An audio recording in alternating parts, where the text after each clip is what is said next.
Contrastoria. Kausapin nga po natin ang senior economist ng Rizal Commercial Banking, RCBC, si Mr. Michael Ricafort.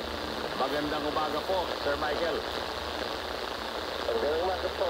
Sa inyo po mga tiga-subaybay po. Salamat po, Sir Michael. At kanina binabanggit ko nga, sa nakalipas sa 2 araw, bahagyang nagpakitang gilas ang piso, 58 pesos and 89 centavos kahapon, 58 pesos and 93 noong Monday. Ano po ba ito? Ang sabi po ng ilang bankero, Bankers Association, parang nagbubukol na raw ang mga currency traders, mga negosyante natin. Nagbubukol na ng paunti-unti. Tama ba yan? Yung ganyang pananaw, Sir Michael? Po, nag-stabilize naman po siya, no? Kasi October 28 pa po nung lumagpas ng yung record tayo niya dati, 59.00. Pero konti lang naman po yung lagpas, no? Yung highest niya, yung intraday high, yung October 29, ay 59.26, no? 59.26. Tapos yung ano naman, yung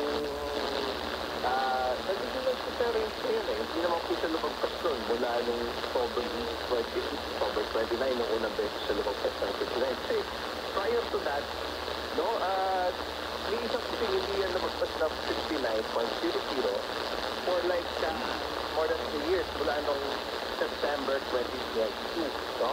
Kaya lang, medyo, kasi ano nung time na yun, galing tayo sa political noise, di ba, no, September, no? Tapos, yun naman po yung, pero ano naman stable pa rin po, no? Parang lang, it goes to show na, kasi may track record naman yung local monetary authorities natin in keeping it stable, no? Na, yun, yung po kanina, for more than 3 years. Ay, hanggang ngayon, kasi tapos sigara sa 58.985 So, below 59 pa rin. Upa, sento pa rin po yung dati na for more than 3 years. Hindi sa mga nagpas ng 59. Minsan, mula nung, past 3 weeks, 3 weeks, medyo lumalagpas. Pero pumapaba din sa below 59 Pero, Sir Michael, may mga ilang ewan ko kung ano ito, mga analysts din from the banking sector nagsasabi na kung pwede daw pumalo sa 60 pesos, 59.20 to 60 pesos, magpapanatag ito sa 59.20 during the first quarter of 2026. Ang halaga ng piso, pwede pa pumalo ng 60 pesos siya? Pahirapan po siguro kasi dahil nga, speculative, no? Parang, may sabihin kung paabot siya doon, no? Kasi sasalubungan, at sa very least, kung sasalubong po sa kanila, central bank.